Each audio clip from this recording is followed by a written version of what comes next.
Welcome to the podcast, Marcus, DQ&Q Lifestyle.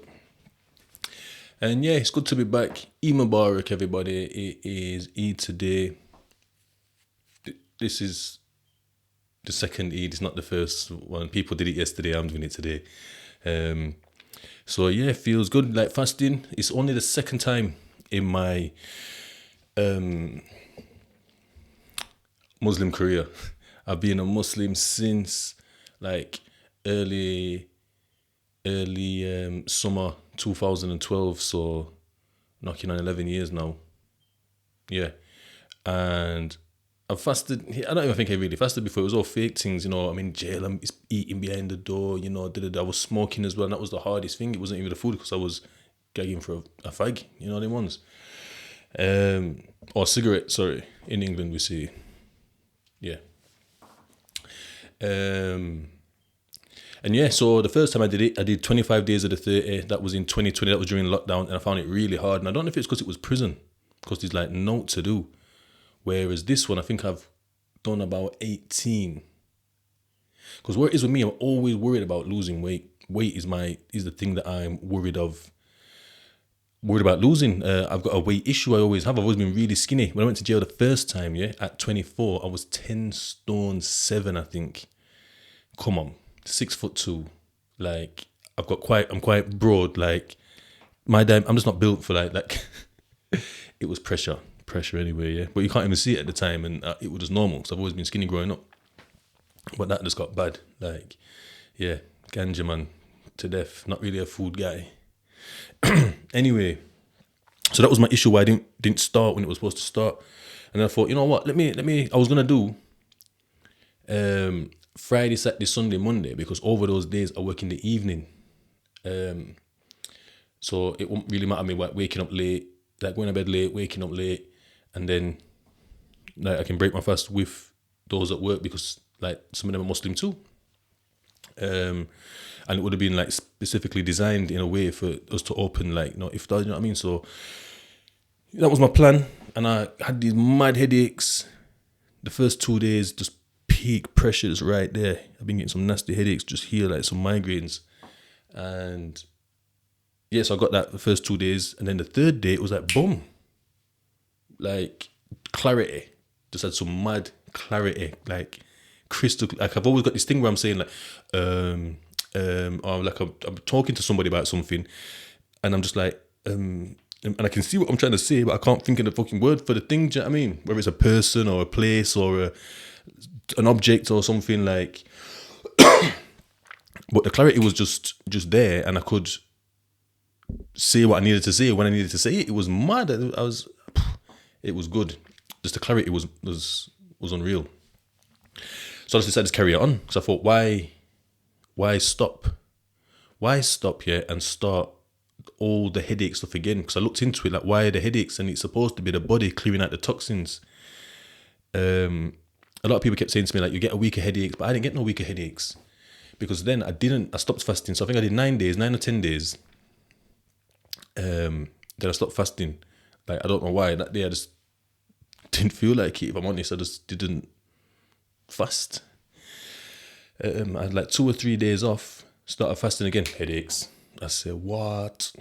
And yeah, so the second time around I just kept on.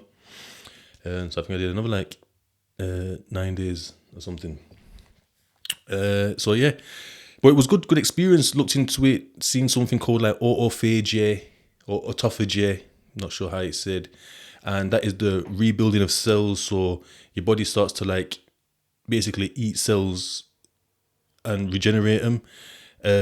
Your gut starts to like balance out in terms of what's the word? Like the bacteria starts to balance out. Your blood sugar, your glucose levels balance out. Hormones balance out. Like I say, so you get good. I'm eating again, so it's gone again. Yeah, brain's getting good, clean blood flow. And also what it is as well, when you're fasting, even though you're not eating, you're eating. So when you generally eat and your food goes into your stomach, your body will even though you feel hungry, your body will still be processing food in the digestive tract. So when you are like fasting, you're like literally like basically your body's eating all the food.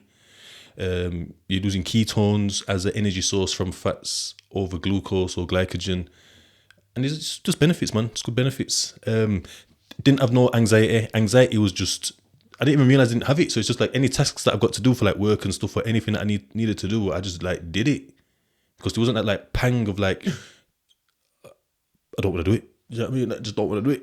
Didn't have it. Like, looked into that. It said it reduces anxiety, mental health issues. Sorry, it didn't say mental health issues. It said good for mental health. And I saw it with, like I say, clarity and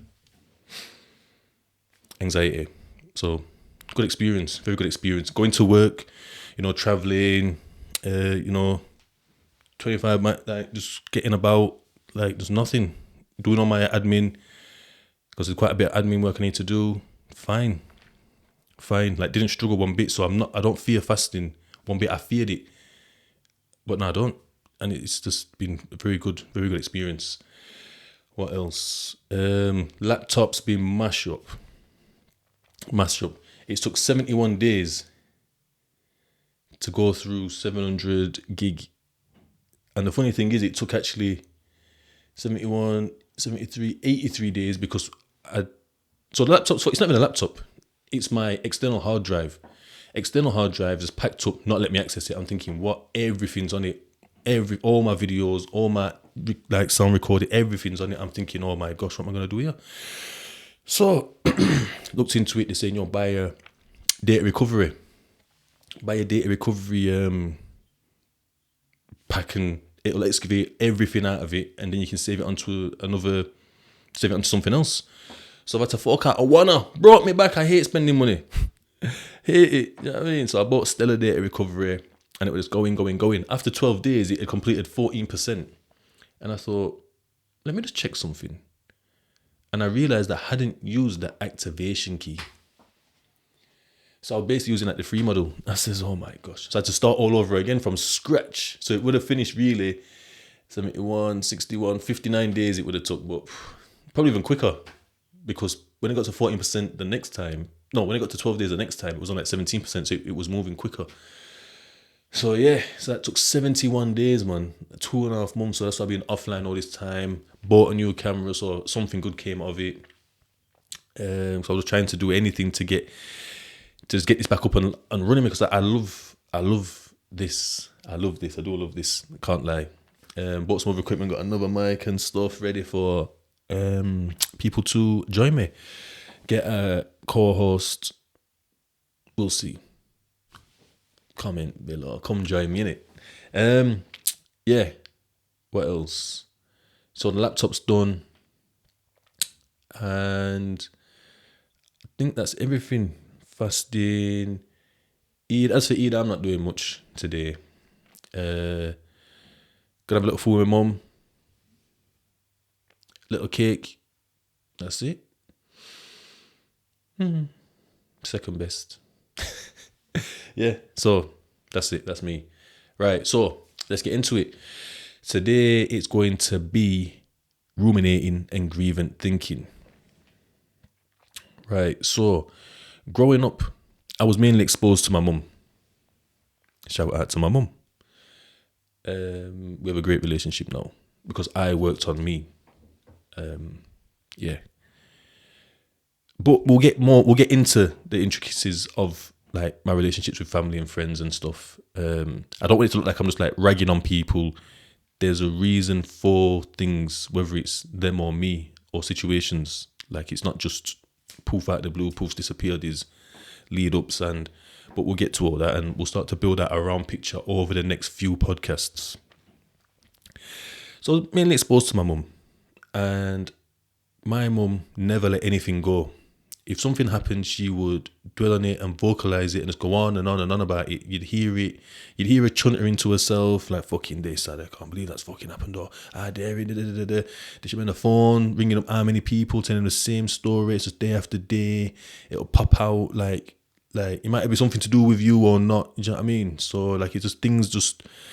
So basically, it's a pattern that she had, and like I said, I'm exposed to my mum, so I'm going to pick up that pattern, because what it turns out is that parents are the blueprints of who we are. Not as parents, caregivers, the original blueprint to how we are in terms of reactions and stuff, and behaviors, how we behave and how we view things.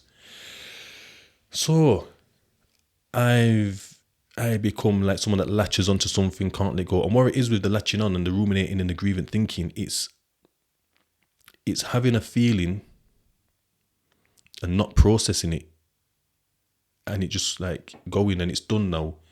It's having a feeling and keeping it live and present, like almost like a Tamagotchi, yeah? Keeping that baby alive by like holding on to these like feelings and all that situation, how we felt, and this and that, and it just reignited this brand new fire. Like, it happened how long ago? If you leave a fire to burn, it's gonna burn down, and go out eventually. But we revisit these things, and when we haven't processed, it's just like throwing more petrol on the fire, and it just big flame, like Hulk says to Thor. Yeah, so that's where I got that kind of, that's where I got it from. That's where I got mine from. And then also, obviously my dad was used as a weapon, because obviously my dad, you know, you're just scared of your dad. Dad's going to come. And, you know, my dad didn't come straight away. So like my dad might turn up to like shout at me or give me like a little like slap or whatever, days or like weeks later, for something that I did like ages ago. You know what I mean? So then you're holding on to that anxiety there, that worry and fear that's like going through you. And then it's like a cycle. So I've done, just let's just stick to me. I've done something. Obviously, my mum's a disciplinarian. Of course, she's going to want to like say something or do something, and it might be something bad. So she might want to go on, depending on the you know, how severe it is, how long she's going to go on about it for, or this and that. She might discipline me in the moment, but then still think my dad needs to know. She might not discipline me and think, you know, we'll see what your dad does. Tell me, dad. Then I'm waiting for my dad to possibly turn up. Then it's me again, like waiting, like fearfully, anxiously about this thing to happen, him coming, possibly doing something, possibly not. But it was the fear of, so if he came straight away, it would have been dealt with, over and done with, can move on, boom. He's not turning up for hours, days, weeks. Do you know what I mean? He's coming on like 10, 15 days later for something that happened. You know what I mean? And then, you know, it circled back around to me, and then just do something again, you know, and it's just this cycle that just keeps going. And so then I've got like my dad in my mind, like my dad's just like holding on. He's not holding on because I don't know, but I've got my dad on my mind, thinking that he's got me on his mind. He's living his life. He's out, he's linking, he's work, he's going off. My dad's just doing his thing, you know, straight. Jamaica, he's living life. He's doing bits. You know what I mean? He ain't got me on his mind. You know what I mean? But I don't know this. I can't see him. He doesn't live here. Do you know what I mean? Like, he turns up when he turns up. And that's that. You know what he wants. Anyway. So yeah, so this becomes a style of thinking styles. These things that's on your mind. There is no talking about it. There is no moving on. There is no processing, because it's not tied up. It's not boxed up, wrapped up with a little bow on it, but like packaged up. Boom, move to the side. That's done. We've moved on from that now. It's just the mess. Something's happened. I've done something wrong, for example. I'm getting shouted at now. I might know why. I might know not. No one's explaining nothing. Like, I might be lacking, we'll come into attention and stuff. I might have done it for attention. It's not being registered as that. I've done something bad. I'm getting told off. Repercussions, you know, negative feelings inside me are brewing. And then it made my dad's stuff and that, and it's adding to it more. Like, I'm just, you know, you snowed. And it's just one of those things. Like I say, it's a pattern. It's a pattern of behaviour. Not just mine, but parents as well. And then it's a way of thinking. A pattern of thinking. So then, let's move on a little bit from the household. Let's grow up a bit. Let's get older, and let's go to these guys I'm chilling with now. So I'm chilling with these guys. And these guys don't let nothing go. Like, it's retribution. If something happens, you've got to go and, like, one of their kids, 15, 16, whatever, this ranging. Like, I'm like 15, there's some man that are 14, there's some man that I swear like 20. Fuck knows. I didn't even register how old these men are. Like, until I'm thinking, right, I knew I was in the same school and that, but it's like, I don't know. It just didn't seem, it seemed weird. The age range. That's for, even the right age in school. Like, but anyway, something that happened, man, I'm like, yo, let's jump on a bus. Let's go see them, man, yeah? I'm jumping on bus these days, like, these are them days, duh. Jump on the bus, scrape together 2 change and that. I think it was like 130 or something at the time for a day saver. Man, I showed the bus driver the day saver. Pass it back, walk on. Like, pass it him, show it him, and then pass it back as you're walking on. Or man, I'll be throwing them out the window. Might buy 2. So like a couple of like lads can get on. Do you know what I mean? Like, not everyone's getting on the bus regardless, because the bus drivers don't really like that at them times there. And if they were being funny, you know, the bus might get a bit rowdy, and that they might just think, fuck it, it's not worth it, because there weren't all these things like there is now, and cameras and that. It was a different time. Anyway, get on the bus and go somewhere and mash man up differently. Like, these guys have some neck strength, like these guys are breaking jaws and like, I says, what? I'm scared to death here. I don't know what's going. Anyway, so the point is, these man don't let no go. But it's not just these man, because then they've got man ringing them up. Do you know what I mean? Saying, yo, what's the man? I'm like, yo, I don't give a fuck about any of that shit. Happened last. Do you know what I mean? It's like, yo, this and that. All right, then come then. You know where we are. We're on this and that road. Or where are you? You don't want to say where he is. He's on phone giving it large one. The man them has said, listen, we're on this street, and that's the street that we're chilling on. And I'm like, yo, do you know what? We'll come to you, because sometimes we had cars and that. Like, them days there, you could buy cars for like, we'd get one for like £27, £15, £50. Crazy. Like, little, can't really think what they were now. Like, Rover, what was it? Rover, something 17, 217. I was like, anyway, Rovers, Citroens, like little Saxos and that. What else? Honda, Vauxhalls, like Cavaliers. What were the other ones? I don't know. So sometimes we had cars, Pac-Man in the cars. Might have like 2 or something. And go on an excursion. And it was mad, because like, just kids driving cars. It was mad. Do you know what I mean? It's packed. The cars were ram-packed full. Anyway. So yeah, just not letting things go, dwelling on things, ruminating to death. Because then there'd be times, yeah, where we'd be there and the man them are just going on and on and on. I'm a little bitch at the time. I'll throw my hands up. I never, never let go. I didn't know how to let go. The man that kept saying to me, just let go, man, just let go. Do you know what I mean? Then it evolved to like, yo, get mad. Just get mad. Just get mad on, man. Never done it, so I didn't know how to do it. I had like little divvy fights. I was still like using like kid strength, even though I'm a big 6'2", fucking like skinny in the blood clot still. But you know, like, just never let go. Didn't know how to. Didn't really realize how big I was. Didn't realize that I'm 6'2". Do you know what I mean? It wasn't until later on that I'm starting to realize that, oh, I'm the same height as these giants now. Like, that were giants when I was a kid. Like, I'm the same. I'm their height. Because of my age, I don't know. It was mad. Anyway, where am I? What was it about now?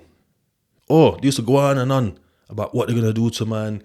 Bear in mind, the beef's live anyway, so it's not like something's happened time ago. Like, it's an incident might have happened yesterday. Then there was one that was like two days before that. Then there was one like a week before that. Like, events are happening, and it always just happened to be just as I'm coming or going. At the time, I was fucking thank fuck for that. I couldn't have handled any of that stress that they were like stood up strong, like front lining. Like, couldn't have. Anyway, and they're talking about, yo, when I see him, yo, thanks, grab his old head down. I'm thinking, rah, you're gonna do that? Like, and they're like, I mean, looking around, bear in mind, like 15, 20 of us, like 20 man. Like 25 on a good day, maybe a little bit more. But on average 15 man, but roughly about 20. And I'm like looking around like, yo, and there was like a certain few, like handful that were like serious ones. They had no fear. And it was them that had no fear that allowed us to move forward and have no fear. Because if they weren't scared, we weren't scared. And I remember one time, like, the man was like, yo, yeah, I'm going to do this, that, and the other. Next one's like, yo, yeah, this and that, I'm going to do this and that. And yeah. And I'm thinking, fuck, you know. And I'm sat there, tall and skinny, spray weight on, hood up. Everyone's got, like, burger house and shit on. And the man them was like, what's this one? What are you going to do? I was like, yo, I'm going to do the same as you, man. I'm going to do I got my knife out. I said, yo, I'm going to do the same as you, man. It's like, oh, what? Like, and I thought, I'm not going to do the same. I don't know if I could. I would have loved to have at that time, but I've never done that. Like, these men are talking madness. Like, they've just been exposed to bear, like their brothers and their family and this one and that one. Like, my brothers never exposed me to anything. I'll get into my brothers on the next one. But yeah, never been exposed to anything like that. So I've been exposed to like ends things that I mentioned before previously on the channel. And it's in there, and I could see when I let go that was tapped into. But there was a period where I was just like a little, like, kind of half bully growing up, and then, like, I was in a position of power because I was done with the toys and like, I've had Sky since, like, fucking all my life, like, original Sky, like, MTV and Cartoon Network, Sky One used to be on there. I can't remember what other channels on there, really. But I've had original Sky before Sky Plus came out. So I was always like that, kind of like the kid that had everything, like loads of toys, Sky, come round. I remember one time, like, some Regents coming around and they're like, why have you got tissue in your kitchen? I'm like, oh, that's kitchen roll. They're like, what? You got kitchen? That's a separate toilet. He said, yo, let me look. And how big it is, and it's thick, and they're thinking, what? Remember, it's the cheapest one. We're broke. And it's on a holder. It's like on like a kitchen roll holder thing that, you know, you pull it and you go pull off the thing. And I thought, what? And I got points off that. I got like kudos. Like, the man might gone back out there. Just went into mine to like get a drink and wash their hands or something. And they've seen, I got a kitchen roll to wash dry hands. And like, eh? And then we got, and they're telling, yo, he's got a next, like, what's that? What's it called again? What's it called? Kitchen roll. I said. I'm like, yeah. Probably like lent on something like all awkward and that, like a little nerd. Like, yeah, you know, I've got toilet, got kitchen roll, innit? Mad thing. Anyway, so dwelling on things, and having to do something, not being able to like process it or to articulate it in any other way other than violence or aggression.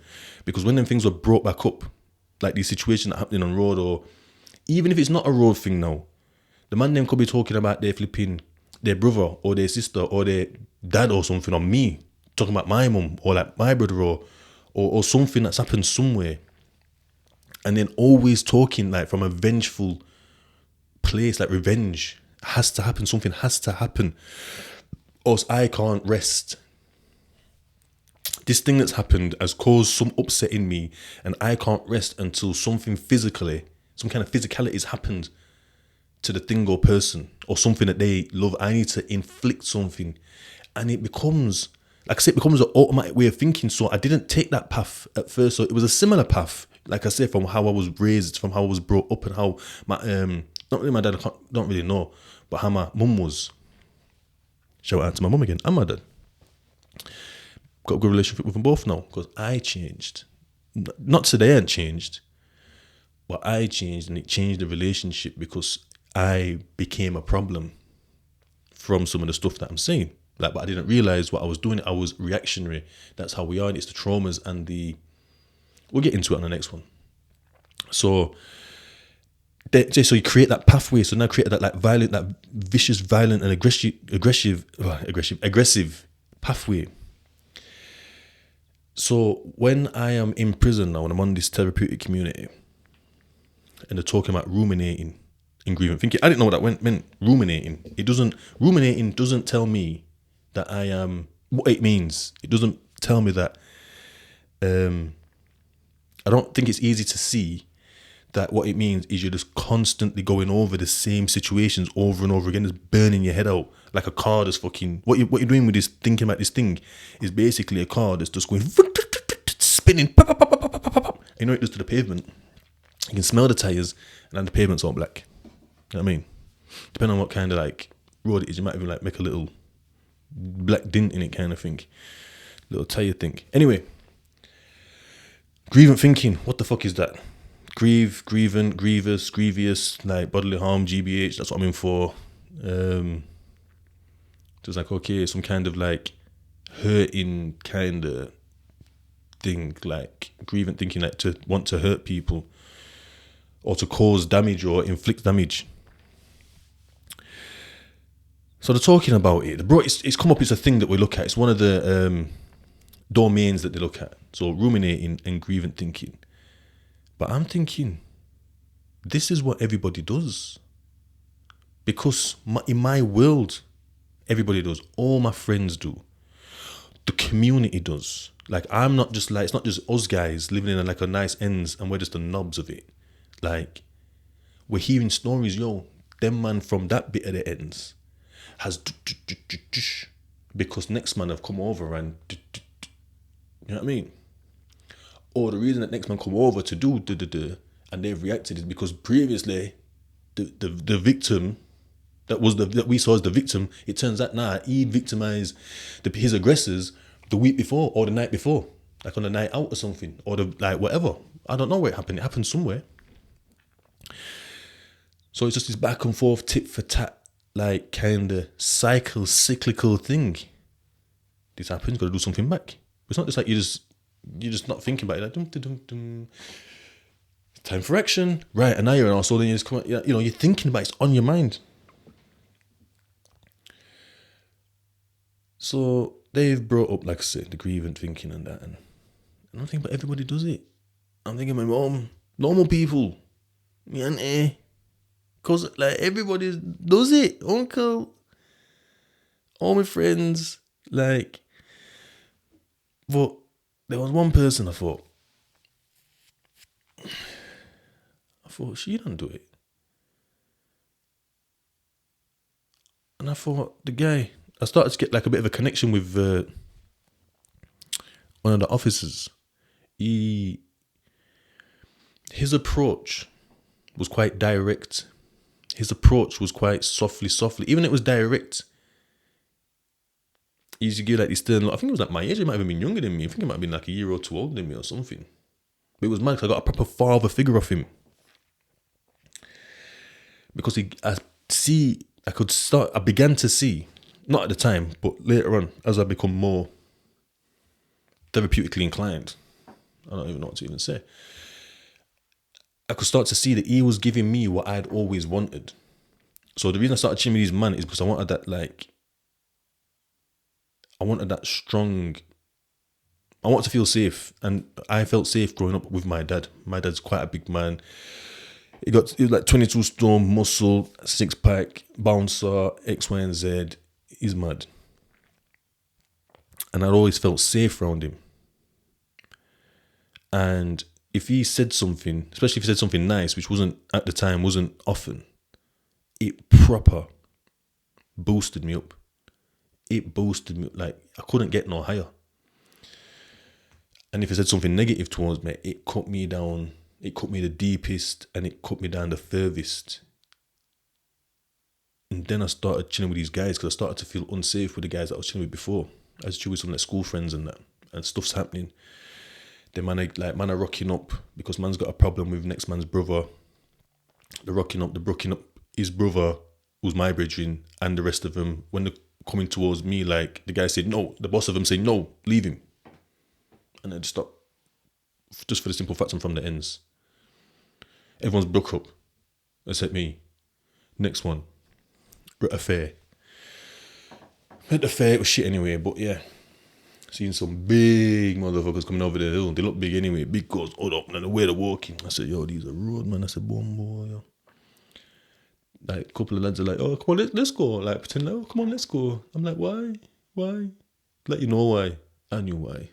We were shook. Couldn't verbalize it though. Next one, walking with some girl. We met some girl in some park over like summer or Easter holidays or something, school days. And there were a couple of them. There was like one girl. We had all of the girl each, or there might have been three or whatever. But I remember I had one, and next minute like Zaya and that. Hold tight, hi Zaya. I think Dale had one. Hold tight, Dale. Yeah. Anyway, so we're walking near some ends. Once again, roadman have popped up. When I'm saying roadman, I'm even black and mixed race, man. I'm scared. These men are rocked up. They know these girls. These girls, oh hi, I think they're coming, they're putting their arms on man's girl and that. Like, and we're just like looking around and that, and they're like chatting. I'm a bit like at the back because like walking like in a line, and they're chatting. Like, so they're in front, and like they got arms on the girl and that, and then they're chatting to like a couple of the man, like these boys that I chill with are like white guys, and then they've come to me now. Go, well, where you from? I said Pittsmore. They're like, oh, cool. All right. Like the demeanor's changed and it's bounced. When I said Pittsmore, I didn't say it like a bad man. I'm just like, I'm not trying to be like, they're feeling like, yeah, Pittsmore. Yeah, I'm from Pitt, yeah, you're right, Pittsmore. I saved us, like, I'm thinking to myself again. And then the third and final time, with these girl again. Someone's like, these girls are same man. These girls aren't same man, these girls are cool. Hold tight, them girl. Dropped them off at their ends and we're walking back. As we're walking towards their ends. And I didn't even notice them at first. It's like summertime, so it's quite late. It's knocking on like 9:30, 10s or something or whatever. We need to like kind of get back to this bus station to catch the last bus because these buses don't run that frequently and they cut off quite early. So it's knocking on and we are a bit worried we're not going to get this bus, but we're giving it large one, walking these girls to their ends and that and and it's not the blue. Man looks across the road and I must have seen like 30 man hooded up. You know what colour they were. Could just tell.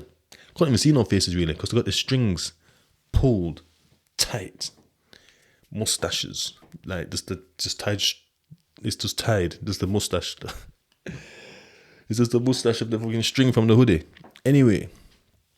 Well, like messing about, being flipping kidding. No, we used to act like, when I think about it now, it was like in between us really. Something like that. That's the only thing I can liken it to. Like messing about, seeing it like,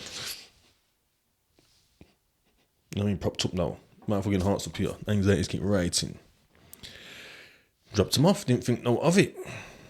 Only one way back. There's no way around. We don't even know these ends anyway. But I swear there's no way around. Even up to now, I still don't really think there's a way around. There's no way around. And we need to take the most direct route as well. Because we need to get back. Rapai. Like, we know we're going to have to run.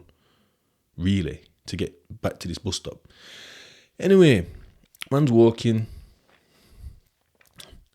Knowing we're going to see these men. And these men are already stood there. Like boogie meerkats. Looking our way. Expecting us to come back. I can see why. In a bit actually. Caught. Like bus stops coming. We're level with the bus stop now. They're there on the right. We've gone past the bus stop. Oh, you may sure the correct there.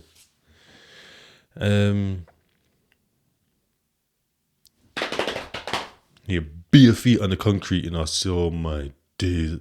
I didn't turn around. My neck stiffened up. I didn't. And there's like, I think there must have been like 4, 5, 6, 7, 8 of us. I don't know how many it was. There was no more than 4. It might have been like 6 or 7 of us, yeah. It was like 2, 1 or something. And I'm like near the back. And these men have cut through. The middle of us. That's why I said 2. Cut through. But as they've cut through, so they've gone past like the whoever's behind me. Come to like going past me now. And they've turned and gone, you safe, Marcus? I thought, yeah. And I come in fisted. And I'm like, and they're like, yo, you safe, Marcus? You safe, Marcus? You safe? I started recognizing like 1 or 2 men. I thought, yo, these are men from the ends. They broke up the first guy. They walked all the way through to the front and just levered him. The man them scattered. I was glad because I run. I felt like I had 2 safety features. One because like they half knew me. So if any of them I didn't know I wanted to turn on me, some of them that I knew would like. These are different man as well. These aren't the same man. Yeah, man's run, and next man's been beat up. I think them man thought I'd set it up because these guys are saying safe to me, like, so that what man could rob your Nike wallet and your £3 inside it, like, mad. Anyway, and that was the last straw. And I must have seen man at school. One of the man them. I go, yo, listen, what's this about? Oh, and I've also seen his name scribbled about, like, on certain bits. So I said, oh, that's such and such, making a guess. He said, how do you know about that name? I said, I know. He's like, yo, he would probably like, yo, how'd you know? I'm like, yo, trust me, I know. He goes, anyway, why'd you chill up there? Why didn't you chill in the ends? Why'd you catch the bus and come up here to chill? This was the school ends. These men lived up near school, and, you know, we went to that school around there. I said, I just don't know, let's do. I said, chill with us, man. He goes, you know, this and that. I said, I'll speak to the lads. Like it's the mafia. You know what I mean? Seen him next day at school. And he said, yeah, I spoke to him and like, they know you and that, so just knows you and this and that and blah, blah, blah, blah. And they said a few like joke things from back in there, and I thought, that pricks chill there. But I said, yeah, cool, I'll come down. And I come down. And that was that. So, basically, that story is just to show you my fear. Because as I'm getting older, I can't whether I could go to my dad or not, I didn't feel like I could. You know what I mean? Because I'm getting older now. I'm feeling like a man. And I just, yeah, that's the void that them man filled. So I began to feel safe. But we'll get into like the man them on another one. So, like I say, all I know, these guys filled that void. And then as I'm on the therapeutic prison, that's what Dean, the officer's doing. Hold tight, Dean. Because I'm moving away from certain things at that time, but I didn't really realize what. And I didn't really realize what he was fulfilling, but I could hear, when he's talking, I could hear him. And what it is about the therapy, obviously you just talk and talk and talk there anyway. You just talk, and then and it was a lot of times it was incoherent. It didn't have a beginning or a middle or an end or the start. So that's kind of the beginning, but it's not the beginning of the story that I'm telling. And then they'd wrap it up and give it back to you in like a beginning, middle and end. They might make an assumption that's wrong, you correct it, but it's not so wrong that it makes the whole story that not the whole story, but the whole package that they're giving you obsolete. It just slightly, you can change it and then you can verbalize it back to them. So it's like you spoke, they've repackaged it and gave it back to you. Or just like held the narrative for you, like drew a narrative from your feelings that you're vocalizing, drew a narrative. It might not be completely right, you can correct it and then verbalize that back, but then you've got the narrative now, you get it more because it's not all wrapped up in all these feelings and all these just an unprocessed mess. So yeah, so that's what I got from Dean. So I could see that Dean didn't have this, because he used to speak about, I think his house got burgled and stuff, and someone in there saying, oh, I would have smashed them up, I've been looking for him and this, like, what, around police, I've been doing this, just like this guy, we'll probably talk about him another time, like this guy is just a super gangster. But yeah, and Dean's like, no, not really. He's like, I can tell you how I feel violated. I feel sad. He was saying I feel sad for me, I feel sad for him that they feel like they have to do that because of like, I think like the area that is not too good enough, it's a lot of drugs and that in there. So he believes that somebody's done it for drugs. So it's like, then he's gone back a bit like, so what type of life did they have? What type of life are they living? What happened to them to make them go down that route? You take it back a little bit further. What's happening in their childhood to make them be able to want to feel that that's all right and this and that and you know. And that kind of made me think, there is a different way to handle. Because I thought being robbed, I was staying at my auntie's house one time. My mum was in hospital. I stayed at my auntie's and it got burgled. I remember coming home from school. I'm knocking on the door. I can see him, but they can't hear me. I'm knocking. I can see that like my cousin, like, I don't know what they're doing. They just like keep bending down and stuff. And I got around the back and seen the smashed patio on that, and I thought, what? And I had a tin, not a tin, like a plastic tub full of pound coins that I've been got like that we're getting as like allowance and stuff off my dad. I think probably off my auntie or something. Maybe I don't know. I was getting quite a few pounds in there. And I'm doing it. It was quite a big tub, flat. It was a flat tub, like a Haribo tub or something at the time. And I thought, well, being robbed. I had no possessions there really. I just gone upstairs to this cold ass bedroom, and it was there. I thought, fuck, like I just felt so relieved. So I didn't feel. I know how my auntie felt though. She felt proper violated that someone had been, alhamdulillah, that someone had been round her stuff and that. Like I didn't really feel that because it wasn't my house. But then again, I have been robbed before actually. My brother took my fucking PlayStation when I was a kid. Just I got the PS1. I don't think I had it that long. It wasn't a PS1. It was a PlayStation, the original one. And yeah. But yeah, that's little man with little man feelings. Trying to my mum, obviously, my mum was like defending us all and this and that. Like she would, and she's trying to keep us both. And it's just whatever. So I didn't get the full 100, but looking at him, I could see he was hurt. And then just realizing that you can do something differently. All right, then. I know I'm going to say 1,000 people I don't, but I'm going to say I know 1,000 people that do this road thing and do this mad thing. And even if it's not road, it's just a regular person, but they're all ruminators. They ruminate on this stuff and they worry or they cause anxiety or they're just constantly trapped in this cycle of just problem based, not doing nothing real, not doing nothing productive or positive about it. And I've got him one against 1,000.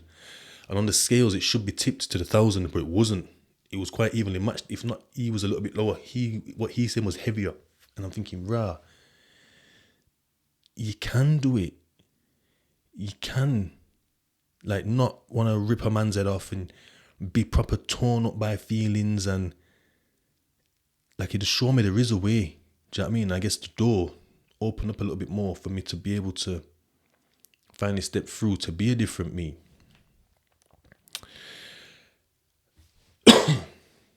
So yeah, hold tight Dean for that one. Yeah, so as for the Ruminate and Grievant Thinking, where I got my full work, so that's like in the group. So what's happened now? I've got 2 sticks. I brought two USBs with me. Now I brought 1 USB and 1 SD card and reader with me from Loudham Grange to Dovegate. And I borrow it out. Obviously, certain man, I got these Sony things that they can put things on and pull things off. Do you know what I mean? So you go, you get it wiped, and you get your stuff put on, like more stuff, man, putting the dirty things on, music, what else? Films, bare box sets, man, watch bare box sets in there. And yeah, I do Vines as well, some Vines. I was talking quite a few years ago. So yeah, must have borrowed it to a man. This guy, this is the super gangster, by the way, that I was on about earlier. This man's a straight up waste man. This guy is like the biggest gangster, but also the biggest like addict / snitch. But not outright snitch. Like, just special kind of snitch. So anyway, I lent him the thing. Like, literally cracker, like, as with like banging up for the night. I've lent it to next man. He didn't like that. I borrowed it to next man. He's like, well, what about me? I said, yeah, but I'd promise it to next man. Like, this guy's making me feel guilty about my thing. I said, listen, all right, then cool. 1 sec. I know, I can see that this guy can't hold it, that he's not getting it. Man's a big baby, moving like a bitch. The man that I borrowed it off, I know that I can go to him and say, he's going to be like upset. He's going to be disappointed when I go up to him and say, listen, let me grab that thing back off you. I'll give it you tomorrow. Hold it for 2 days if anything, yeah? Because man just normally do it for like a night kind of thing, whatever, because there's other people want to watch it and then you want to watch your own thing. It's your thing, you paid for it. So, flew to my man was disappointed, thinking, because obviously you got your thing planned out. I'm going to watch this, watch that, probably watch a dirty thing, It's gone cool. Obviously, he understands it's my thing. I can do what I want with my thing. So my man's passed me the thing back. Give it to the super gangster. We've banged up. So there's two landings. There's a row across from me and a row above. Then there's my row, and then a row above me. I'm towards the end of the second row, and he's like towards like the other end of the top row on the opposite side. No sooner have you heard like the final like doo-doom, and it gets echoey when everyone's banged up and like the screws, it's all echoey outside. Yeah, I've just heard the super gangster shouting his sidekick, nice and loud. Asked me if you've seen the thing. Have I dropped it in yours? Bear in mind, these two are known on the wing. This is a therapeutic community where not much goes off. Like no dealing, no this, no that, no this. Like it's a different type of prison wing. And these guys are talking like it's a normal wing. Bear in mind, they know the sketch, they've been there before me, so they know the protocol and how it's supposed to be on there. And he's shouting, have I dropped it in there? This and that. Then he's shouting me. So what he's doing is basically baiting it up. Is it in yours? I ain't got it. I dropped it. This and that. Like shouting for, and it's echoing. Bear in mind where his cell is. So like, just say this is like my row above me, his row. Like I'm here. He's about like 10 pads down across the thing, and then like just here is the office. So he knows he's got to shout loud for me to hear, because he knows that I'm just doing my thing anyway. I got my music blasting. I've got a fucking 300-watt stereo. My neighbour's got a 300-watt stereo. Do you know what I mean? Like I could just be watching telly. I got my headphones in. So he's having to shout loud to try and get my attention. But I fucking heard him. I think I'm getting in the shower or something. I had showers in the cells. I didn't really want to talk. I'm like, no. Like at the gap of the door. No. Anyway, still trying to talk to him. I say, I ain't fucking listening to this guy. Do you know what I mean? Because bear in mind what they're going to do now, they haven't done for the night. Now they're going to all go around. So on his row is like where number one cell was. Then it went to like, I don't know how many it went down. I think there were 40 of us on the wing, so it must have gone to 10. No, I think I was 12 actually. I've got my thing in here somewhere.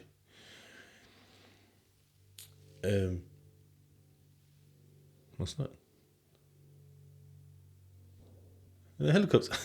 Oh my Cleo! I've been put a no flies on around there. So anyway, so what they're gonna do now is 2 screws gonna go to number 1, and whatever the first pad is up on the top, and they're gonna go around and check everyone's flat. Go around, make sure there's one person in each cell, in each occupied cell. Anyway, I'm gonna come across mine. I said, yo, these man can hear everything. This man's being everything. No. Anyway, I just left it. Obviously flew down in the morning, come down with his dirty rust. He's been in for 10 years, this man, yeah. My man's got nothing to his name. He's an absolute rit-off guy. And he's showing me these trousers, and there's a hole in the pocket. He's lost the thing. He's lost the stick. I'm Bex. I'm fuming, but I'm giving it like, no, it's cool, man. It's cool. I'm foaming. I want to literally kick my door shut here and lever him. I'm fucking fuming. And what makes it worse, it's all right as well, because it's about my height. He's like got a bit of a little bit of a belly, so he's like nice, and I can lever him wholeheartedly without feeling bad. He's not little, he's not skinny, he's not feeble. I was so angry because now it's not just that my thing's gone. So I've got that feeling of loss. It's not just that the thing. It's not about the thing. It's about what's on it and what it could do. Do you know what I mean? How I could have things on it, and it was whiling away time. You know, like these times now. When this has happened, I still got like 5 years left. You know, the ones there, like maybe just under, maybe like 4 years, something. Yeah, probably like 4.5 years left. And it's come down, and I know, like, obviously people are going to hear about it, and people know what it's like, and people are just going to assume that it's robbed me. And that's what I couldn't handle. I couldn't handle the thought of them, like the man them on the wing, thinking that this guy has robbed me, which he has. It's blatant that he's just lying, he's doing a crackhead lie, because that's him all over. Not on the crack, he was on the subbies and stuff, and all them. I was just flying around on the wing in his Subaru and things, mash up, yeah. And then it's going on gangster. It was all mad. Like, one of them mad prisoners, if you know, you know, them man there that just are cheeky to death and just get levered. Man, he's just scarred up to death, all in his head, his face. He's just a madman. And obviously it happened. And I was in my cell, I don't know how long for, but not every night I'm just ruminating. But bear in mind, I'm aware now. Alhamdulillah. I've only had breakfast, need some food, man. Eat food, man. I've got some Eid food coming later still. Alhamdulillah, you know what I mean? So yeah, I'm foaming. He needs to stop swinging on his chair. Apologize. It was good. Yeah. So anyway, I'm just thinking, what can I do? I'm thinking, what can I do? I'm trying to get out. I've got a fucking parole sentence, yeah. I can't have no madness really on the thing, on the whatever. This guy will snitch. The way I want to lever him, they're gonna know he's been levered because he's just gonna be broke up, broke, bloodied up. It's peak. You know what I mean? I'm thinking, what can I do? How can I inflict maximum damage without like being caught? And it's just impossible. It's impossible. So if I get my hands on him, it's a wrap. Because I know for one, obviously, it's, you know, it's one of them ones, if he resists, I'm gonna go 10 times harder. Do you know what I mean? Because I know what he can do. So I had to fly up to his cell. And I shut his door. It was a weird thing that I kept doing. I just kept fly up out of the blue. And I shut his door. And he shit himself. He tried to snidely. One time he grabbed a spoon and put it like, but then stood up. A spoon.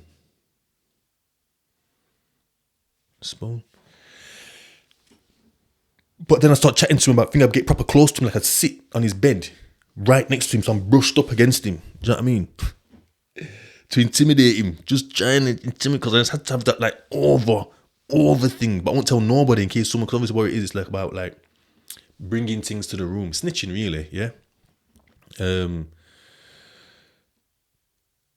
But I bring things to the room, but I won't bring things to the room that's gonna get man kicked off. Do you know what I mean? Like I would bring my own interaction. So I should bring something like that, but not that because I couldn't, because I was still early days. So I was still in that, like I can't bring anything, say anything, like it's mad. But even afterwards, I still won't bring nothing. Like man, I bring man to the phone for like room for phones and stuff and all kinds of madness. Do you know what I mean? But I couldn't do that because it's gonna, over being on drugs, they'd seen him with drugs and whatever. But I thought that's going to jeopardize man's release. End of the day, like him or not, man needs to be released.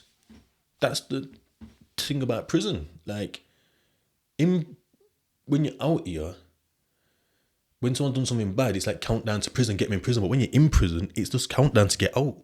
Unless you're doing some mad life thing, like whole life, mazzoline. Anyway, so I wouldn't do that. But I'd bring my interactions. Like, I'll give you some examples on the next time. I'll give you one now. Really should have brought him that there, but I couldn't, because I was still new, early days, like I say. So this helped me massively. This situation, it's good that it happened. So it is about the TC as well, yeah. It's called reality confrontation. So they want you to get into mazzes. They want you to get into mazzoline so that you can bring it to the room and work through it. Because that's where the work is. The work is in the bits that are uncomfortable. It's all right. I see people like here now, they're saying, hey, I'm just working on me and this and that. And, you know, I get up at whatever time and I'm doing whatever, which is all fine and dandy. But that's just like, do you know, like an overgrown garden? Yeah. An overgrown garden, you know, it's a big garden. It's overgrown to death. We're talking it's high up. It's mashed up. There's beer things in there. It's just fucked. It's fucked, yeah. And then someone comes and like, I don't know, plants one poppy seed, like, pulls a strand off a weed. Like it's not the main bits. The main bits are the bits that you're fucked on, that you don't want to talk about. That's where the, alhamdulillah, I apologise for the belching. Yeah, so that's where the work is, the big bits. That's like getting a fucking lawnmower on the thing and just ring, do you know what I mean? Getting a couple of workers in there, throwing it all in the skip, do you know what I mean? Doing that's the big work. But I see these people doing these little dibby bits, which is good. Something's better than nothing, don't get me wrong. Do you know what I mean? But you can always see when it's just pointless in a sense. It's not pointless because something's better than nothing. So you know what? I do take my hat off to you. Keep it up. I'll be honest, keep it up. But when that person is sad or angry, if someone upsets them, they'll blow up, fly off the handle, go for a drink, do a mad thing, like be all negative, check it out on the kids, whatever. Because they're not working on the real stuff. That's the bit. So that's the confrontation. That's the reality that you need to be working with. The stuff that'll make them fly off the handle. Not reading this book about some whatever. But still, something's better than nothing. And that might be the thing that sparks for the big bits. So yeah, I was wrong. Keep it up. Keep it going. Keep doing what you're doing. So anyway, yeah, so I had an altercation with a man. He must have brought up a guy's name on the road. I'm like, why have you brought up that person for? I'm thinking, is he trying to show me that he knows things and he can kind of get like people touched or something out there? So I'm like, hold on, this guy's making me food here. This guy's got his Breville out. He's whipping up some food on the Breville outside my cell. He's like almost bang across from me. It's the guy that brought the stick to before that took it off for the fucking super gangsters to end up losing, robbing me. That's how cool me and this guy are. But we're talking about something, and he's like, something. He's asking me about somebody, and I'm like, oh yeah, this and that, and then he switched it to mentioning someone else's name, and I thought, what are you trying to do here? Are you trying to intimidate me here? I said, listen, I'll smash your head straight off this fucking Breville. What are you talking about? He's like, oh, and he tried to half go serious. He's got a fork and knife in his hand, plastic fork and knife. Prison ones, like, they're stronger than the average plastic. Anyway, and he's tried to like, yeah, but like, what near my belly, like with this knife, like, did it? I says, bruv, I said, I'll old one, me. I said, I'll old one, but let me tell you now, I will smash your head in. I said, ask someone about, because ask him about me. I'll fuck you up. Do you know? Anyway, he's tried to go back to like a kind of thing. And do you know what? I had to walk off. Oh, because every people are coming around now. It must have been how I'm posturing, not kind of things. You know what I mean? I'm a little bit taller than this guy, so they probably see me like not all jovial and good body language and that. They see me like kind of like on him. Thinking what? Obviously, my man's a madman. My man's in for a knife thing. So he's trying to give it knife. I was thinking, no, all one me, and he definitely could give it knife. Like, forget all that. I will go ham. Halal ham. Stuff. Anyway, people come round like, yo, just like stood there looking. I'm saying, yo, I think that might have been what made me like walk off, because like he's come. Everyone's like kind of sternly looking. So I'm thinking from far. Now I'm paranoid, because now I'm thinking that the office is right down there, and if they're looking at these people, how they stood round, it's looking a bit tense and that. And then the people that are like facing me over my shoulder, like are facing the office. So I'm thinking, rah. What's happening? So I'm thinking, rah, they'll be able to see that something, because they're not fucking daft. These like counsellors, like these people that know this stuff, they can fucking tell. Do you know what I mean? Like, because it's just behaviour, isn't it? This man's normally like laughing and joking around this time, and generally, So for my man to be holding his face like that, something's happening. I just cut out me. I just went into like, I don't even went to my cell. On my bridging son next door, the table with the microwave and the Breville on was actually right outside my bridging's door. My door was like next door to his. Because in prison, like a lot of the doors are like side by side. Then there's like a gap. Then there's another two side by side. Mine and his were side by side, and the table's here. Not that relevant, that is to the story, but now you know how close the thing is. You ain't gone in there. I'm fucking forming, and one of the guys that was like crowding around, he's come in. But he's close to the guy, right? The fucking Breville guy. I says, listen, you. I says, don't you? He's like, oh, you're right. How's everything going? What's going on? What's going on there? I says, first things first. I goes, get the fuck out of this fucking... I don't even know what I'm even on about here. I threatened him, told him I'd smash his head in. Do you know what I mean? You better fuck off now, because he's just coming to snitch, to gather information to tell his boy. You know what I mean? He says, anyways, made your food. I said, I don't want the fucking food. Man, he's spitting it. That can't fucking get the fuck out of me. It's really inappropriate. But at the time, it was new, early days. I was just getting into this therapy thing. Didn't know how to cope. Oh, so anyway, I brought that situation. No, that's what's happened. I flown out the next day. Fuming. I'm brushing my teeth. Got the door open, so the sink's right next to the door. Like, literally. Door, sink. You know what I mean? I could put my foot outside. I could put my hand outside the door. Do you know what I mean? I'm brushing my teeth. Looking at me, brushing my teeth. My man's come. The fucking snitch. He's not a snitch. Well, that's all to be debated. But he's come and he's asking about the thing. I thought, really, my man's cool. I've got a bit of an issue with him at times, do you know what I mean? But he's never done me anything personally wrong. He's done a little behind my back thing, so I hold that against him as well. Plus, I do think he snitched, you know what I mean? So I hold that against him a bit as well. Not on that, in his case and stuff. So, I don't... But the guy's always been right with me, to my face. I can't complain about this guy. This guy's cool. Hold tight, this guy. Let's come to my fucking door. I'm brushing my teeth on it. But don't you fucking dare say anything in that... Don't you dare say anything in that fucking room, Don. Do you know what I mean? He's like, yo... I said, listen. I stepped back a bit. Step back into my cell. I was coming inside. It was, no, I've got to, and he fucking bounced. I don't even know what I was going to do. You know what I mean? Ed, no right at that time still. Like, because I'm riled up now. Because I think this guy's threatened someone close to me in my life. He hasn't threatened anything. He hasn't said that person's dead or that person's fucked it. He did nothing like that. What my brain has done, I've put 2 and 2 together and got 44 million. Now that's the mad cycle that I'm talking about. Like I am connecting dots that don't even exist. My man, I brought it to. I've gone. Oh, sorry. Yeah. Brush my teeth. Yard. Gone outside. Yard. 7:30 till 8. Yeah. Flown outside. Walking round. Seeing a man. This man's a madman. This guy's a madman. He's all done an M when he was 15. He's all. I think he's my age or something now. Obviously got like a smallish one because he's a kid at the time. But see him where he's mad. And I'm saying to him. So I thought, I've got someone I can like kind of talk to here. He's on the next wing. I thought I can like say, this and that, this man. He knows this man good that I'm talking about. He knows all these people and that. It's kind of the same as like me. And I'm saying, man, bro, come on. He's like, why? And like, because he mentioned, because I just told you the story. What do you mean? Because I'm thinking, hey, I've just told you the story. Like, what are you not doing? Like, put it together. Tell me that, you know what I mean? You get it. He's like, but he didn't even, I'm forming again on him now. I'm thinking, oh my days. What the, it's not getting it one bit. I'm thinking, oh, right, okay then, right. He's like, how are you feeling? I says, oh my days. That's all you ever heard on that wing. How you feeling? I says, oh my gosh. I says, listen, I'm out. And I just stormed off. Like a little bitch. I'm out, do you know what I mean? And me gone, and just stormed off. He's like, he just must have thought, you know what, just let him cool. Just cool. Because he'd been there like about a year or so longer than me. So he was into his stuff. He knew what was going on. Forming. I can't remember if I spoke to anyone else after that. Gone back inside.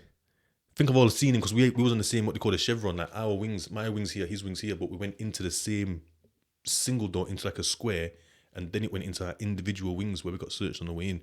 I might have all seen him like, got my arms out like, I don't want to look at him. You know what I mean? Like, yeah, cool. Forming. Got into the room now. I don't know where it is. In the room is like the big room, the community room. That's where we all used to sit, all like 40 of us, plus like the 6-7 staff or whatever, which would be like 4 or 5 officers, and then there'd be a counsellor and a psychotherapist, and sometimes there'd be what the fuck was she? Drama therapist or something. She used to do drama on a Wednesday. I never got to get into that because I was doing my work anyway. It were people that like weren't really opening up in the vocal spaces.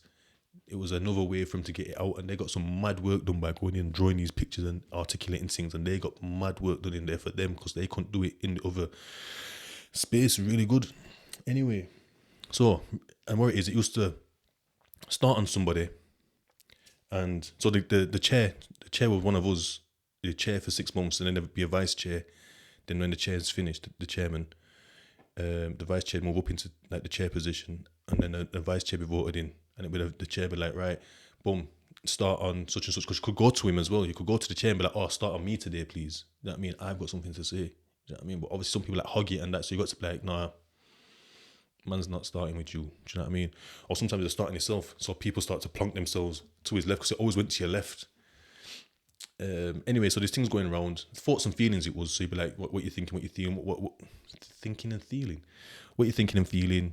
How it's going on, what's going around, like for you, like on the phone, in the place, what work have you done, like since it came up in the groups and stuff, what like, do you know what I mean? What's your progression? That's where you can vocalize it and let the wing know where you're at. If you're doing anything, people were always arguing in there as well. Like it wasn't like a full blown argument because man would say a bit, no one could speak while man's speaking. Sometimes people did have outbursts, but the chair would be like, hey, no. And obviously different chairs have different respects and stuff, so sometimes man like, yo, shh, and man is shh. But sometimes it's like a bit of a little div because the chair was almost given to people that didn't speak or couldn't speak articulately under pressure.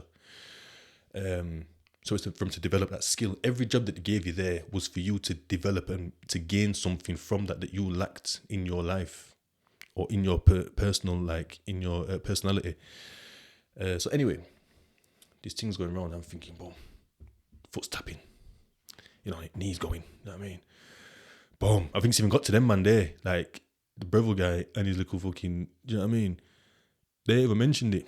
I'm looking, they're looking. I think he was going to mention it. It's like, yeah, so looked at me, and the steam like, mad. Anyway, it got to me and I mentioned it. I says, right, or it is, I believe that something happened, and I just basically spoke about me. I didn't say what he did, because that's what people used to do. People be like, oh, you know, Barry had have an interaction with fucking Terry where they fucking argued in the dinner queue or something. Someone might have pushed, you know, someone might have walked away and come back, and someone's in the space, and you're trying to say like that's my space, and Terry's not having it. Barry's right, but Terry doesn't really know, and no one's like helping it. People are kind of, it's prison at the end of the day, just people trying to get entertainment and that, and winding it up a little bit. And you know, they have an argument, and then like, what it is, so Barry will bring it up because Barry's been wronged, but Barry will be telling everyone what Terry did, and then you said this, Terry, and you did that, and you did this. Sometimes Terry might have sat himself right next to Barry, knowing that Barry's gonna mention it, and then when he's like, "That's me," and it goes to Terry, or because like, or it is some people like go tactical. Also, then he's got the last say. Do you know what I mean? When man can't talk, because then what it is, man will put you on it. If you keep chatting and that, keep over talking or talking out of line, man will put you on something called an agenda, and that happened on a Friday. Agendas, when this book was full of agendas. And it'd be like agenda for like over speaking someone, and it'd be like, right, why would you over speaking someone? So it comes to Friday, and that hour will be just on Terry. Why was you over speaking? Like when Barry brought that thing. So then they've got work to do in terms. There might be separate groups as well. One might be in group 1, one might be in group 4. So they've got the separate, because their group will want to know what happened, but don't care about what happened. People want to know how you felt. Okay, then once we kind of, if they do understand how they felt, what was it that drew that reaction out? Okay, then if you do understand that, let's take it back a few steps. Where have you done it before? Is it offence related? Because they want to talk about your offence. It's all about your offence, understanding your offence in prison. Why that offence? You can mention others if you want, that's on you. But they want to know about that offence, and then it's childhood. And relating it there and how it came about and how it's coming up again now. It's something that's unresolved in the past, and that's kind of how it works. So then they'll have that work to do, which is heavy work. Heavy, brother. And that, Terry or Barry or whoever said it was over talking, has now also got extra work to do, and that's in the group is 10 people, yeah? So 10 people maximum, plus your facilitator. Sometimes the psychotherapist might come in, sometimes the counsellor might come in. I think sometimes both might come in. So you've got like 3 people in there. 3 like clinical people in a sense. The schools weren't clinical, they just like knew their stuff a bit. So you got that to do in your 10-man group, and then on the agenda is the full 40 of us plus the staff. Do you know what I mean? So it gets heavy because then you got bare different mentalities on you. Do you know what I mean? Then they'll have factions. Barry might have got 4 man that are staunch on him. Terry might have got no one because no one really likes him. He keeps his stuff to his office in for a dirty charge or some mad one. It's peak. It was just pressure, bare pressure, yeah. Or sometimes tactically. So Barry was being wronged. Terry was the guy that did the wrong. So Terry will sit, like wait. Terry will wait till he sees Barry in the place. He's sat there now. There's not much spaces, and he'll make sure he sits before Barry so it gets to him, and Terry will talk because it's only 50 minutes. Yeah.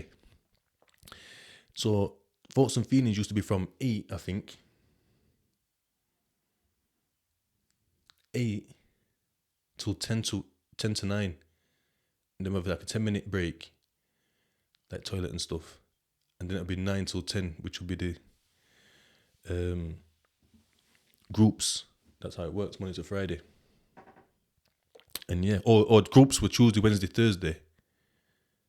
Or Monday, Tuesday, Wednesday, Thursday, and Friday was agendas. Anyway, and man, they talk until they run down the clock. Mad, tactical, man used to get tactical in there. It was mental. I never did that shit. Anyway, yes, I just brought it. And like I say, I just always kept it on me. Anything that I brought, I'd mention the guy, or sometimes I won't even mention the guy. I'd be like, I had an interaction where I this, that, and the other. And I'd been trying to understand it through the night. So yeah, I brought that thing with me and the Breville guy. I just mentioned my bit. I can't remember if I mentioned him or not. And then he had said my bit and why I felt like that and what I thought was happening.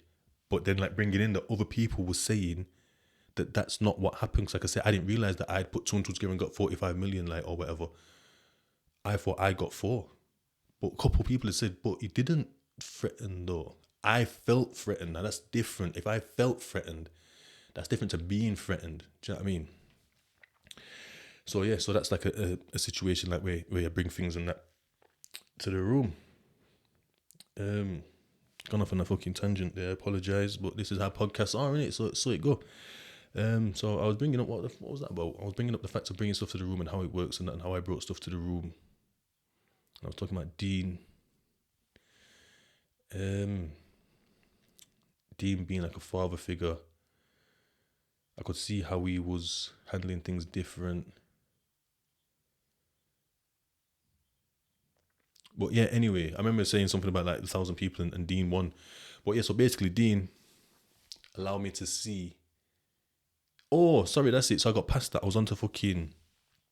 that's it. I remember now. I'm exactly where I was now. So I'm with Super Gangster and I'm sticking it on him kind of thing without sticking it on him. But he knows. And he didn't say anything either because certain things were kept on a road thing. Because it turns out after like so long, bare things were coming out. Which it turns out happens on there. That's a cycle as well that happens on there when new people come on. Because people are coming and going like all the time. People get kicked off. And people are just like deciding to leave, call it 48ing. People just put the 48 in, 48 hours to leave, like, and they're just going to go because they can't handle it. It's a big thing doing this therapy thing. It's not easy one bit. It's fucking killed me. I'm still, to be honest, as good as I am, there's still something that's like a bit like, we'll get to it on the next pod. There's something that's not fully like, not right, but what is it takes all safety things away, like all these mad reactions where I was an horrible bastard, which kept me safe and stuff, basically, like a safety cushion that takes all that away. So that horrible bastardness is gone. But I haven't got that safety net to fall back on now. So like, but we'll get into that in the next one. So I should have brought that to the room, but I didn't. So that's why I brought up like the Breville guy, because that's why I used to bring stuff to the room, and that was like the first one that I brought. And it wasn't easy. So yeah. So, and I used to think about some mad things, doing some mad things to him, how I could get away with it, even though there's a camera on the wing and that. But it helped me think, because then I started to realize what Kira, the therapist, always used to say: get out of your head and come down to like your feelings. Out of your head, down to your feelings. So like, because I'm thinking, when I'm in my, so I've got this feeling, but I'm in my head, and I want to do this, I want to do that, and he's on this and he's on that. It just reminds me like when someone saw did this and people are taking a piss and But when I come down to the feeling, how do I feel? How did I feel? I don't think I'd uncovered the feeling of vulnerability, but I know now I felt vulnerable, because when someone takes something from you, it's like they took something away from you, and you're that guy that people can take stuff from. It's like you're vulnerable. So I thought, right. So I don't think I had that at the time. But I used to stick with the emotions. So like happiness, sadness, fear, anger, and that shame. These others depend on what model you're looking at, but I generally go with the 5 one. So I thought, how do I feel really? I learned that anger is a secondary emotion. So generally when you feel sad, you go to anger straight away. Someone upsets you or hurts your feelings. You get angry, because that's how it becomes. But as you go back and back and back into your past, when you was a kid, you wouldn't have got angry about that. You'd have just cried. You know what I mean? Cry for your parents or your caregiver or something to help you or save you, or to do something about it. And then eventually you start to get mad, and then that becomes your new pathway, gets created, and that's how you start to be. So I realized I was sad. I wasn't happy about it, and it wasn't scared. It wasn't anger, because that's secondary. Could be shame, but we'll just go to sadness. I was sad, and I thought, whoa, okay. Then it comes down to wants and needs. These people have been talking about wants and needs all the time. I didn't know what that even meant. So I thought, what do I want right now? Like, when I'm up in my head, I want to hurt him. I want to hurt that guy. Why? Because then everyone around knows that I'm not that guy. So that brings safety. That makes people not want to take or try to fuck with me. So it makes me safer. I'm safe now. That's one of the needs, safety. For what else? I thought doing something to him, like, it gives me almost like my manliness back. It gives me a step up, and I can look over him. So I just thought, well, why is that? Like, what do I need to do that for? I thought, well, I don't. I thought, so what could happen, like, if I just left it? I thought, 'cause eventually things fizzle out, like there'll be a new something on the wing or a new something on the TV for us to talk about, or like a new topic. Yeah, people aren't going to forget that. But I thought, how does that impact me really? I thought, let me look. So I'm like looking around my cell, and I thought, like, no one can come here and take anything. I thought my mistake was borrowing that to somebody like that. Yeah? Because that wouldn't happen on a normal wing. It never has happened before. It's happened here. Because like people don't do nothing back. So people are taking advantage. So I thought that's a them thing. That's his stuff. He's taking advantage. He's being a manipulator. I thought, so okay then. So it made me kind of realize that I'm safe. It's all about realizations. Nothing else, just realization. It's all mind stuff, yeah? Everything's in the mind, really and truly, yeah? So I thought, right. But I've got everything. It doesn't change anything in here. Like, the reason he got it is because I gave it. He didn't take it. He didn't rob it. He didn't nick it. I mean, someone did, I wouldn't have known anyway. But then I thought, what about my loved ones? Everything's still the same with them. Like, they don't even know what's happened. And that's it. It's not like I've been in a car crash and they're like, do you know what I mean? They know something's happened. Like, when they look at me, I'm all fucked up and that in a bed, like, alhamdulillah. So I thought, okay. So what then? I thought, I've still got like money like on my spends. I can pick up phone and like ring loved ones and they're gonna answer and everything's cool. Like, I've still got like my friends on the wing. Like, I'm still doing my therapy. Like, nothing changes. So I thought, okay, then let me fast forward like in like 6 months. I got spend my man probably won't even be here of his own doing. That's the type of guy that he is. Yeah. I always hear anyway, like he's on his last candle, like everyone thought he was going to go eventually. So in the end he did. Because it's one of them when you can start to see the pattern of behaviour. So I thought, like, something like, I realised now you don't even have to do things to people. People get things done to themselves. Like, their own stuff comes back on them. Like, they are, even if it doesn't happen in that moment, they are the precursor to their own downfall. And I learned that there. Almost like karma. Do you know what I mean? But like I said, I could see it another way. It's just behaviours. Like, that person's behaviours come to such a head, or there's so much stuff that they do that something's got to give. Do you know what I mean? You can stack them plates so high, or you only can carry so many things before something gets dropped, before something falls. Like, there's only so much, and they do it themselves. Do you know what I mean? Because they don't have like this. So I thought, what I'm doing here, I'm having like a mental clear out here. It's like my things are stacking, or like my bottle's being shook. So I seen it like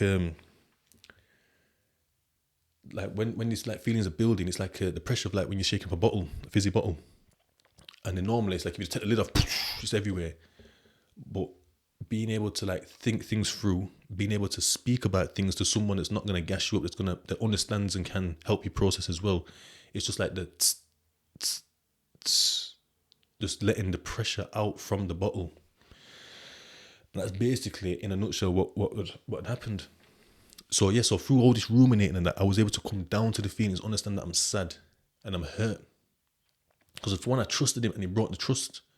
So I thought there's a multitude of things here going on. But like I said, like what happens really, I'm still going gym, I'm still my size, I'm still eating, I've still got. But it's just this thing that I have in my mind that something's happened to me and people are going to laugh. Embarrassment. The embarrassment that can knock into shame. That can upset you. Do you know what I mean? That leaves you feeling sad. Or humiliation even. Because generally embarrassment, I would say, I learned that there's 2 tiers. Embarrassment's the lower one and humiliation's the higher one. So embarrassment might be something like you just slip on the floor, someone sees you slip. Humiliation might be someone trips you up. They've done that. Someone's done something to you. So yeah, so like that's where I got my understanding about ruminating and grievant thinking. So yeah, it was a long one. I circled everywhere. But we came back and we tied it up with a nice little bow and presented it to you. But yeah, I need to go catch some food. Eid Mubarak, everyone. Marcus, DQQ Lifestyle Podcast.